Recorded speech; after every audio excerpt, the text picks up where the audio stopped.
Textual evidence refers to any word or phrase within a written or spoken text that support or provide proof for a particular idea or argument. It is the specific, concrete information that is used to support an argument or point of view, and it often cited or referenced in academic writing, research papers, and other types of writing work. Example of textual evidence can include quotations from a literary text, statistics from a research study, or reference to historical events or documents. It is important to use strong and relevant textual evidence in order to build a persuasive argument and to support claims or conclusions. Specific textual evidence that one would use to support an argument or claim depends on the topic being discussed and the type of text being analyzed. However, here are some examples of textual evidence that one may use in different types of writing. In literary analysis and quotations from the text that illustrate a particular theme or idea, descriptions of the setting or characters and that help to develop a certain tone or mood, reference to literary device such as metaphor or symbolisms that contribute to the overall meaning of the text. In scientific research and statistics or data from experiments or studies that support a hypothesis or research question, reference to previous research or literature in the field that provide context for the current study, descriptions of methods of researchers used to conduct this research. In historical analysis and primary source documents such as letters, diaries, or government records that provide first-hand accounts of historical events. Secondary source materials such as historical texts or scholarly articles that offer analysis or interpretation of these events, image or artifact from the time period that provide visual evidence of historical phenomena. And overall, textual evidence can come in many forms, but it should always be used to support a specific argument or point of view and should be relevant and reliable.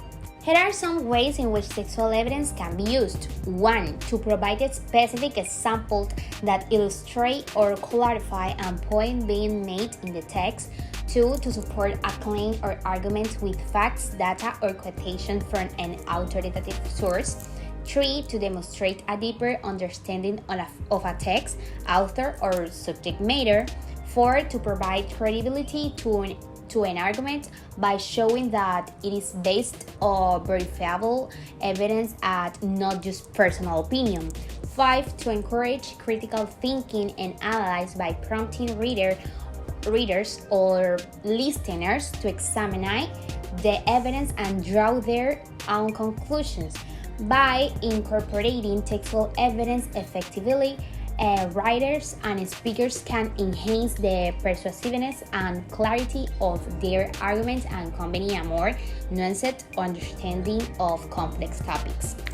Okay, it's very important to take several aspects into account when using textual evidence in writing or speech, and here are some of the key considerations to keep in mind. 1. Relevance. Textual evidence should be directly relevant to the argument or point being made. It should correctly support the writer's thesis or the speaker's main idea. 2. Reliability. Textual evidence should come from a trustworthy and credible source. It should be accurate and based on well-documented research or data. 3. Context. Textual evidence should be present within its appropriate context. This means that writers and speakers should provide enough background and information explanation for readers or listeners and to understand why the evidence is important and how it supports the argument being made. 4. Interpretation. Textual evidence should be interpreted in a way that is accurate and fair, and this means that writers and speakers should avoid taking evidence out of context or misrepresenting its meaning. 5. Integration. And textual evidence should be integrated smoothly into the writer's or speaker's argument. It should be introduced in a way that is clear and relevant, and it should be followed by an explanation of how it supports the overall points being made. And by taking that aspect into account when using textual evidence, writers and speakers can effectively strengthen their arguments and support their claims with the evidence that is relevant, reliable, and accurately and interpreted. Okay, textual evidence can include various types of information that support an argument or claim in a text. Some examples of textual evidence are direction citations and phrase or paragraph of a text that are quoted literally in the text itself using quotation marks and a bibliographic reference indication the original source. And paraphrases, expressions that summarize or reformulate information from an original text using different words but keeping the same meaning. Summarize, extract that synthesize the most important information from an original text, presenting the data in a clear and concise manner. Statistics and numerical data that support an argument or statement obtained from a reliable source. Historical facts, relevant events or data from the past that are related to the topic of the text and that support an argument or claim. Expert quotes, opinions or statements by people who are recognized as authority on the subject being discussed and who support the author's argument or statement. And excerpts from literary texts, excerpts from literary works that are used to support an argument or claim, often having symbolic or emotional value in the text. And research result, data or conclusion obtained from an investigation or study which support an argument or statement in the text. It's important to remember that each type of textual evidence has its own citation and reference rules, so it is necessary to use them properly to avoid plagiarism and give credit to the original source. Okay, now I will explain you with examples what my friend Alexa just said about the textual evidences. First of all, I will start with a summary from the fable called The Bunny and the Turtle. Very popular, you probably knew it.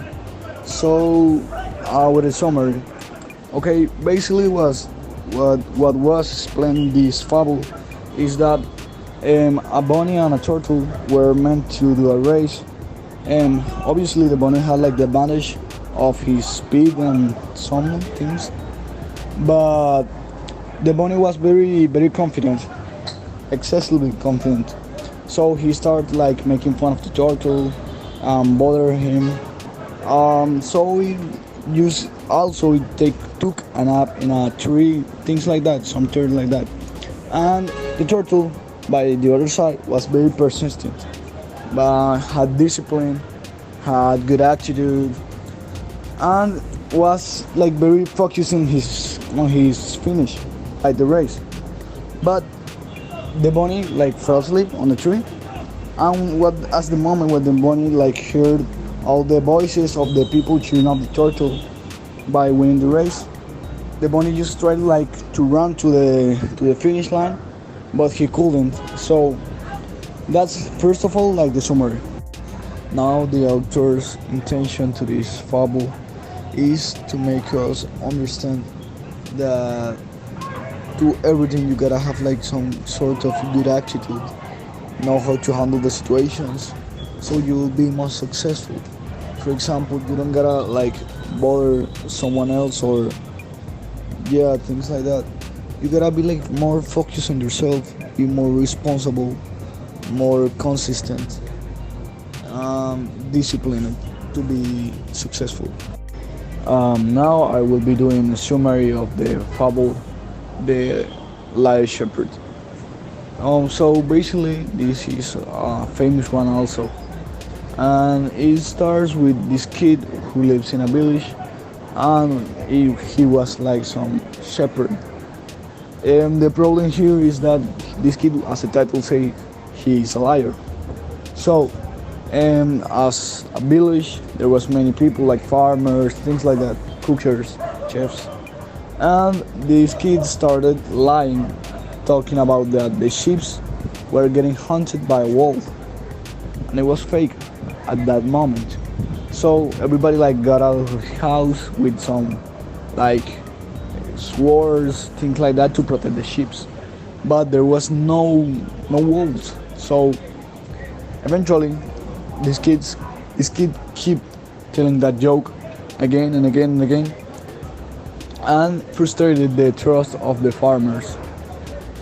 Next, the one time, the kid the shepherd, the kid was in the village, and in that time, that precise time, it really came a wolf, and the kid tried to advise all the people in the village, hey farmers, the wolf is here, and things like that, but no one believed in him because he burned them trust. So yeah, that would be like summary of all the story.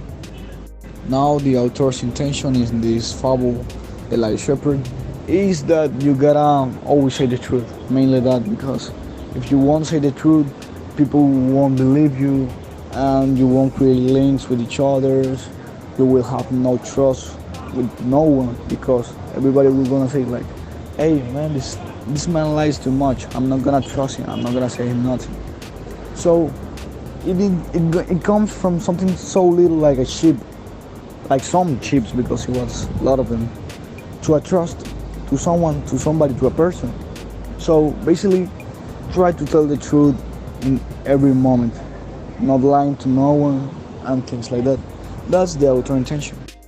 Thirdly, I will explain you a summary of the fable called La Cigarra y Grillo, or the cricket and the ceguera.